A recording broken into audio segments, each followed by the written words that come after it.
তাহলে আপনার কি মনে হয় যে খালেদা জিয়া এখন এই মুহূর্তে জীবিত নেই? আমার বিশ্বাস উনি জীবিত নয়। এবং সরকার কেন এটি ডিক্লিয়ারেশনে দেরি করছে? ভিতরে উদ্দেশ্য যদি আপনি ব্যাখ্যা করার চেষ্টা করেছেন, যদি একবারে বলেন, এক বাক্যে। সেটা দুটি কারণে সে সরকার করছে। একটি হলো তার নিজের কতটুকু থ্রেট হতে পারে ডিক্লেয়ার করলে পরে, এটা। আর পাশাপাশি সে একটা নাটক করার চেষ্টা করছে যে আমরা তো তারেক রহমানের সময় 1 দিন 2 দিন 3 দিন 5 দিন অপেক্ষা করেছে মৃত্যু সংবাদ আমরা দিয়ে নেই, যাতে তারেক রহমান সাহেব আসে, যাতে তারেক রহমানের উপর একটা ব্লেম দিতে পারে। এই জন্য সরকার সেই উদ্দেশ্য এই জিনিসটা ধামাচাপা দেওয়ার চেষ্টা করছে। খুব যে হবে এটা সরকার বুঝে গেছে বলে দেখেন তার মৃত্যুর আগে, মানে শেষ পর্যায়ে এসে ওনাকে বিশেষ গুরুত্বপূর্ণ ব্যক্তি বলে ঘোষণা করেছে, যাতে ওনার বলয়, ওনার চারপাশে ওনার একটা বলয়, নিরাপত্তা বলয় তৈরি করা যায়, যেখানে হাসপাতাল নিরাপদ থাকলো, সরকার নিরাপদ থাকলো। তাকে হাসপাতালে চিকিৎসা দেওয়া না কারণে, তাকে নির্যাতিত করার জন্য, তাকে কারারুদ্ধ করে রাখার জন্য তার শাস্তি অবনীত হয়েছে। ফলে এর জন্য দায়ী আওয়ামী লীগ। এই ন্যারেটিভটা, এই যদি আপনার বিবরণটা, যেটাকে আমরা আজকে কি বলা হয় ন্যারেটিভ, এই ন্যারেটিভটা যদি বাংলাদেশের মানুষকে সামনে তুলে ধরা যায় স্পষ্টভাবে, তাহলে রোজটা কার দিকে যাবে? আমন্ত্রণ জানাচ্ছি প্রিয় দর্শক, মানচিত্র নিয়মিত আয়োজন কথোপকথনে। সারা দেশের মানুষ নিশ্চয়ই খালেদা জিয়ার শারীরিক অবস্থা, সর্বশেষ অবস্থা সম্পর্কে উদ্বেগ উৎকণ্ঠার মধ্যে রয়েছেন। এক্সাক্ট নিউজ পাওয়া যাচ্ছে না এমন অভিযোগ অনেকের, এবং একই সঙ্গে তিনি যে হসপিটালে চিকিৎসাধীন তার সামনে 3 স্তরের নিরাপত্তা বেষ্টনী গড়ে তোলা হয়েছে। কেন এই ব্যবস্থায়, সবকিছু নিয়ে আমরা কথা বলবো। এই বিষয়ে আলোচনার জন্য আমাদের সঙ্গে যুক্ত রয়েছেন সাবেক সংসদ সদস্য, মুক্তিযোদ্ধা, সাবেক সেনা কর্মকর্তা, মেজর অবসরপ্রাপ্ত আখতারুজ্জামান। মোহাম্মদ আখতারুজ্জামান, আপনাকে স্বাগত জানাচ্ছি আমরা। এবং শুরুতে জানতে চাচ্ছি, আপনি নিশ্চয়ই বেগম খালেদা জিয়াকে কয়েক দফায় দেখতে গিয়েছেন। সবশেষ আপনি কখন দেখতে গিয়েছেন এবং আপনি কি মনে করছেন তার শারীরিক অবস্থা সম্পর্কে, যদি একটু আমাদেরকে সর্বশেষ অবস্থা সম্পর্কে জানাতেন? আসসালামু আলাইকুম পান্না ভাই। জি ওয়ালাইকুম আসসালাম। এটা আমি অত্যন্ত ভাগ্যবান যে আপনার সঙ্গে আবার আমার সামনাসামনি কথা বলার সুযোগ আল্লাহ আমাকে দিয়েছে। এখন আপনাকে আমরা বলতে পারি একজন কারা নির্যাতিত নেতা, সাংবাদিক নেতাই বলে না তাই বলে, কারা নির্যাতিত সাংবাদিক, কারা সাংবাদিক সঙ্গে কনগ্রাচুলেশনস, জি কনগ্রাচুলেশন, শুভেচ্ছা আপনাকে। যাই হোক, আমি আপনার মাধ্যমে প্রথমে আপনার দর্শকদের মাধ্যমে আমি দেশবাসীর কাছে বিনীত হবে, দেশমাতা খালেদা জিয়া একজন ক্ষুদ্র কর্মী হিসাবে, একটা অনুগত কর্মী হিসাবে, ভক্ত কর্মী হিসাবে ওনার জন্য দোয়া কামনা করব। জনগণ যেন ওনাকে দোয়া করে, দোয়ার কোন স্টেজটা হবে সেটা জানি না, তবে আমি সেটা বলবো আল্লাহ যেন ওনাকে বেহেশত নসিব করেন। এই দোয়াটা করাটাই মনে হয় আমাদের জন্য এখন এই মুহূর্তে সবচেয়ে ভালো হবে। কারণ অনেকে আমরা বলি শ্বাসের কোনো বিশ্বাস নাই, আবার শ্বাস কখন থাকে কখন থাকে না এটা নির্ধারিত বলতে পারি না। আমরা যেহেতু কোনো তথ্য জানি না, আর আমি দেখে আসার পরে আমার ব্যক্তিগত অভিজ্ঞতায় বা আজকেও আমি যেটা দেখলাম কথাবার্তা যেটা বলা হচ্ছে, তাতে আমি মনে করি সবার কাছে আমি দোয়া চাই যে ওনাকে আল্লাহ যেন বেহেশত নসিব করেন।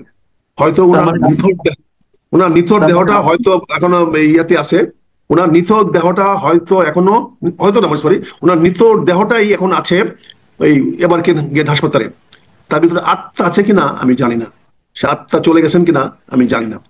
আজকেও আমি একটা ব্রিফিং শুনলাম আমাদের স্বাস্থ্য ম্যাডামের, স্বাস্থ্য অফিসার, স্বাস্থ্য কি কর্মকর্তা, স্বাস্থ্য ডাক্তার, যে উনিও ওষুধ নিচ্ছেন। উনি কিন্তু বললেন না যে মুখে নিচ্ছেন।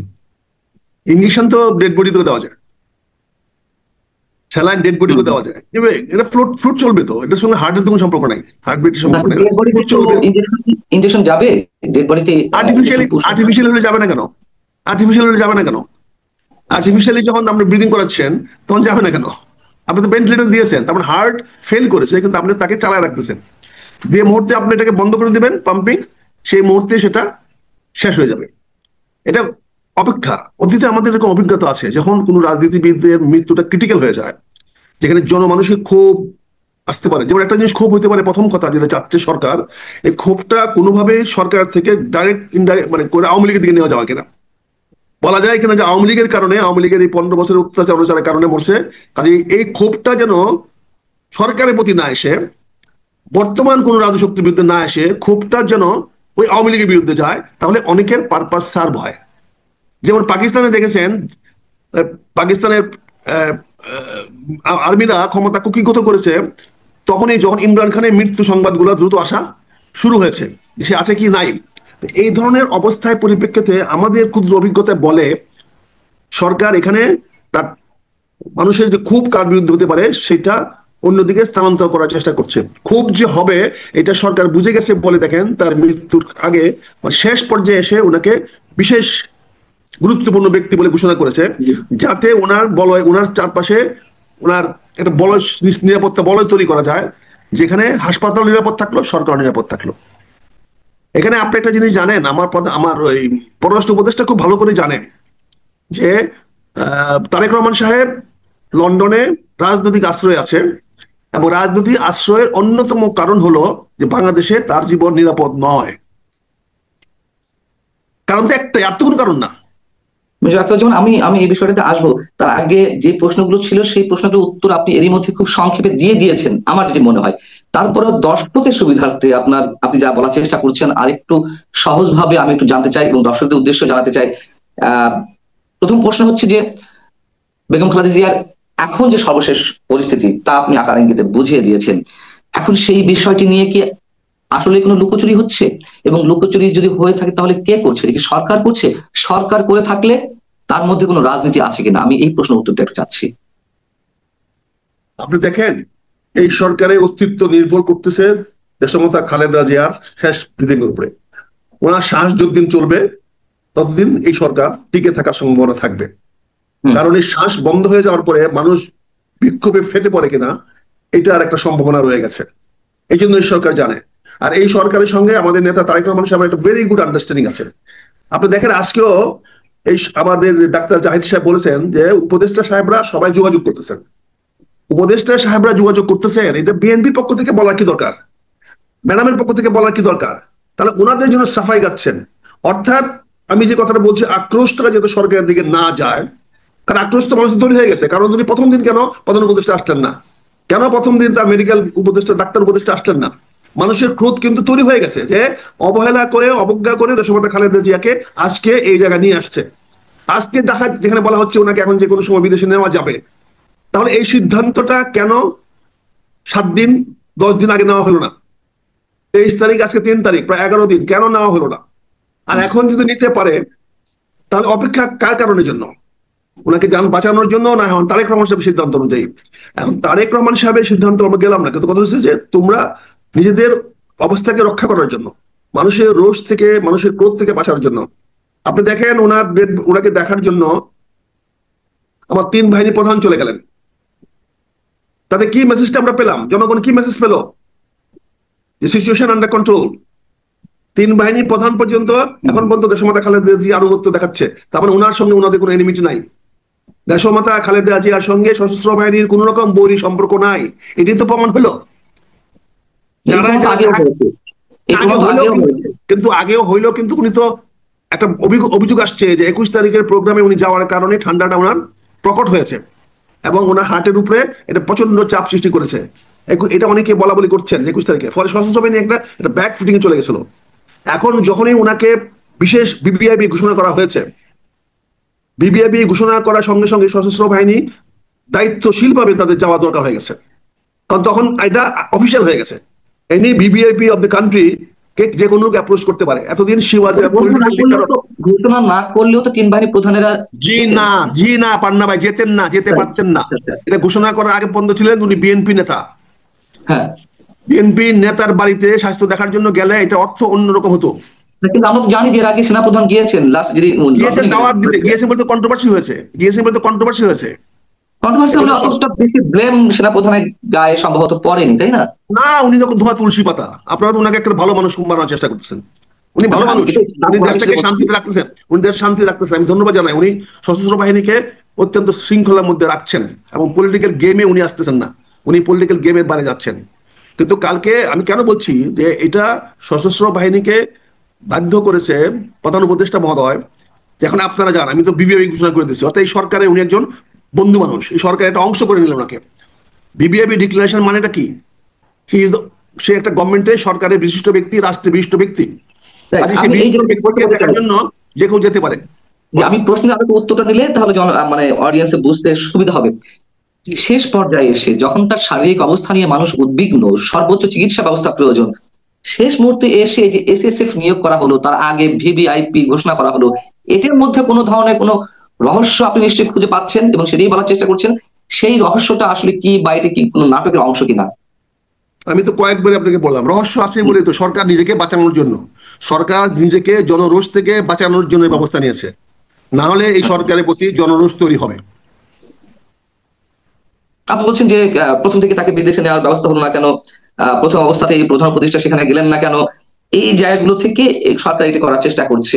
তো এটা তো বিদেশে নেওয়ার উদ্যোগটা তো বিএনপির পক্ষ থেকে নেওয়া হবে, বা তার পরিবারের পক্ষ থেকে দাবিটি বা অনুরোধটি উত্থাপন করা হবে, এটি সরকার কেন করবে আগে থেকে? ওনারা কেন নেবে? উনি ভিভিআইপি, উনি একদম বিশিষ্ট ব্যক্তি। উনাকে হাসপাতালে ভর্তি হয়েছে, সরকারি কোনো নৈতিক দায়িত্ব নাই। দেশের একটা বিএনপির কে ঘাড়ে কেন দিচ্ছেন? বিএনপি কেন বিদেশে নেওয়ার ঝুঁকি নেবে? বিএনপি কি সেরকম ফেসিলিটি আছে? BNP can facilitate that? BNP পারবে সেটা করতে? আজ এটা কেন আপনার উদুর পিন্ডি বুদুর গাড়ি দেওয়ার চেষ্টা করছেন? এটা সরকারের একমাত্র রেসপন্সিবিলিটি, দায়িত্ব। ডক্টর ইউনূস সরকারের দায়িত্ব দেশমাতা খালেদা জিয়া সুচিকিৎসা করানোর জন্য, দেশের যে কোনো নাগরিকের চিকিৎসা নিশ্চিত করার দায়িত্ব বাংলাদেশ সরকারের, এবং বাংলাদেশ সরকারের প্রধান ডক্টর মোহাম্মদ ইউনূস। এটা ওনার ব্যক্তিগত দায়িত্ব না, উনি রাষ্ট্রীয় দায়িত্ব, উনি সরকারের দায়িত্ব। সেই দায়িত্ব পালন করতে উনি চরমভাবে ব্যর্থ হয়েছেন। ফলে ওনার উপরে জনরোষ পড়তে পারে, জনগণের আক্রোশ বাড়তে পারে। দেশমাতা খালেদা জিয়ার মৃত্যুর পরে কি হতে পারে এটা এখনো সবাই অ্যাজুম করতেছে, এখন সিদ্ধান্ত নিতে পারতেছে না। তাই দেরি হচ্ছে, তাই বিষয়টা প্রকাশ করতে দেরি হচ্ছে। এখানে সরকার নিজেকে রক্ষা করার জন্যই সেনাবাহিনীকে ডেকেছে, নৌবাহিনীকে ডেকেছে, বিমান বাহিনীকে ডেকেছে। সেখানে ভিভিআইপি ডিক্লেয়ার করেছে, সেখানে 3 স্টেজের 3 লেয়ারের সিকিউরিটি অ্যারেঞ্জমেন্ট করা হয়েছে। কাজে এটা তো বোঝাই যাচ্ছে যেটা জনরোষ থেকে রক্ষা করার জন্য সরকার তার দায়িত্ব এড়ানোর জন্য করছে। ওই প্রশ্নটি আমার ছিল, আমি ভূমিকাতেই বলছিলাম যে তিনি যে হসপিটালে চিকিৎসাধীন বা এখনো পর্যন্ত আছেন, সেই হসপিটালের সামনে 3 স্তরের নিরাপত্তা বেষ্টনী গড়ে তোলা হয়েছে। এই যে 3 স্তরের নিরাপত্তা বেষ্টনী গড়ে তোলা হয়েছে, অনেক বছর তারেক রহমান সাহেব যে কোনো সময় আসবেন এই জন্য আগে থেকে নিরাপত্তা ব্যবস্থা গড়ে তোলা হয়েছে। আসলে কি বিষয়টি তাই, নাকি আপনি যা বলছেন সেটি? ভাই আপনি একটা গুজব ছড়াচ্ছেন আপনার প্রশ্নের মাধ্যমে। তারেক রহমান আসতে হলে তো 3 স্তর বসাইতে হবে বিমানবন্দরে প্রথম, তারপরে বিমানবন্দরে পড়াবে, তারপরে উনি রওনা দিবেন, তখন 12 ঘন্টা 24 ঘন্টা আসবে। 24 ঘন্টার মধ্যে 3 স্তর কেন, 7 স্তর নিরাপত্তা দেওয়া যাবে। এগুলা কিছু লোক উদ্দেশ্য প্রণোদিত ভাবে প্রপাগান্ডা করার জন্য, তার বিরুদ্ধে, তারেক রহমানের বিরুদ্ধে প্রপাগান্ডা করার জন্য, এই বিষয়টা তারেক রহমানের কাঁধে চাপিয়ে দেওয়ার জন্য অত্যন্ত উদ্দেশ্য প্রণোদিতভাবে এইগুলা, এই গুজবগুলা বা এই ধরনের কথাগুলা বাজারে ছড়াচ্ছে। এটা নিন্দনীয়। মূল কথা হলো এই সরকার নিজেকে বাঁচানোর জন্য এই 3 স্তরের সিকিউরিটি বা নিরাপত্তা ব্যবস্থা করেছে। তার মানে আমরা যেটি আশা করি না তেমন কিছুই ঘটে গেছে খালেদা জিয়ার, এবং সেটি লুকানোর এক ধরনের চেষ্টা চলছে এখনো পর্যন্ত, বা দেরিতে ঘোষণা দেওয়ার চেষ্টা হচ্ছে। বিষয়টি সরাসরি বলে এরকমই বোঝায় আর কি। আমাকে প্রশ্ন করলেন না, আপনি স্টেটমেন্ট কনফার্ম করতে বললেন। না, আমি কনফার্ম করছি, আমি আসলেই কনফার্ম করতে চাচ্ছি। আপনার সোর্সটা আমি জানি না, আপনি আমাকে প্রশ্ন করলে বলতে পারি। কার প্রশ্ন করি? তাহলে আপনার কি মনে হয় যে খালেদা জিয়া এখন এই মুহূর্তে জীবিত নেই? আমার বিশ্বাস উনি জীবিত নয়। এবং সরকার কেন এটি ডিক্লিয়ারেশনে দেরি করছে, ভিতরে উদ্দেশ্য যদি আপনি ব্যাখ্যা করার চেষ্টা করেছেন, যদি একবার বলেন, একবার। সেটা দুটি কারণে সরকার করছে। একটি হলো তার নিজের কতটুকু থ্রেট হতে পারে ডিক্লেয়ার করলে পরে, এটা। আর পাশাপাশি সে একটা নাটক করার চেষ্টা করছে যে আমরা তো তারেক রহমানের সময় 1 দিন 2 দিন 3 দিন 5 দিন অপেক্ষা করেছি, মৃত্যু সংবাদ আমরা দিয়ে নেই যাতে তারেক রহমান সাহেব আসে, যাতে তারেক রহমানের উপর একটা ব্লেম দিতে পারে। এই জন্য সরকার সেই উদ্দেশ্য এই জিনিসটা ধামাচাপা দেওয়ার চেষ্টা করছে। আপনি আপনার কথার মাঝখানে শুরু থেকে একটা কথা বলছেন যে আওয়ামী লীগের উপর দোষ চাপানোর জন্য, বা মানুষের ক্ষোভ ক্রোধটা গিয়ে যাতে আওয়ামী লীগের উপর গিয়ে পড়ে, সেরকম একটি চেষ্টাও সরকারের রয়েছে। এটি কেমন, একটু ব্যাখ্যা করবেন? এটি কিন্তু স্বাভাবিক, কারণ এই সরকার বলছে তারেক রহমানকে দেশে আসার কোন রকম সরকারি বিধি বাধা নিষেধ নাই। তাহলে কবে বাধা নিষেধ ছিল? অবশ্যই আওয়ামী লীগ সরকার আমলে বাধা নিষেধ ছিল। তাহলে বাধা নিষেধের পরিবেশ সৃষ্টি করেছে কে? আওয়ামী লীগ সৃষ্টি করেছে। ফলে এর দায়িত্ব আওয়ামী লীগকে নিতে হবে। আজকে দেশমাতা খালেদা জিয়াকে 15 বছর ধরে কে কষ্ট দিয়েছে, কে নির্যাতন করেছে, কে চিকিৎসা তাকে ডিনাই করেছে, এই কথাটা যদি সামনে নিয়ে আসা যায় তাহলে কি হবে? তারা বলতেছে এই ডিটোরেশন, তার স্বাস্থ্য ডিটোরেশন এই কয়দিন হয় নাই, এটা দীর্ঘমেয়াদী তার উপরে অত্যাচার অনাচার অবিচারের কারণে, তাকে হাসপাতালে চিকিৎসা দেওয়া না কারণে, তাকে নির্যাতিত করার জন্য, তাকে কারারুদ্ধ করে রাখার জন্য তার স্বাস্থ্যের অবনতি হয়েছে। ফলে এর জন্য দায়ী আওয়ামী লীগ। এই ন্যারেটিভটা, এই যদি আপনার বিবরণটা, যেটাকে আমরা আজকে কি বলা হয় ন্যারেটিভ, এই ন্যারেটিভটা যদি বাংলাদেশের মানুষকে সামনে তুলে ধরা যায় স্পষ্টভাবে, তাহলে রোষটা কার দিকে যাবে? রোষটা অবশ্যই, ক্ষোভটা অবশ্যই মানুষের যাবে অতীত সাবেক সরকারের বিরুদ্ধে। বর্তমান সরকার তখন ফেসিলিটেটর হিসেবে কাজ করবে, ভাই এটা আমাদের কিছু করার নাই, আমরা তো আপ্রাণ চেষ্টা করেছি, দেখেছেন আমরা বলছি তাৎক্ষণিক পাস দিয়ে দিব, আপনি চাওয়ার সঙ্গে সঙ্গে পাস দিয়ে দিব। তো এই যে পরিবেশটা সৃষ্টি করলো, যে এই পরিবেশে তারা একটু পাস চাইতে পারতেছে না, এটার জন্য তো আওয়ামী লীগ দায়ী। ফলে রোষানলটা, মানুষের ক্ষোভটা, মানুষের বিতৃষ্ণাটা যদি আওয়ামী লীগের দিকে ডাইভার্ট করে দেওয়া যায়, তাহলে সরকারের পক্ষে এখানে অ্যাকশন নিতে সহজ হবে। এই জন্য সরকার এই গেমটা খেলতেছে বলে আমার বিশ্বাস। জি, অনেক ধন্যবাদ মেজর আখতারুজ্জামান। আপনি যেটি বলেছেন, যা বলেছেন সবই হয়তো সত্য, তারপরও আমরা চাই যে আমাদের অনেক কিছু জানাশোনা, অনেক ধরনের সত্য মিথ্যা বলে প্রমাণিত হোক।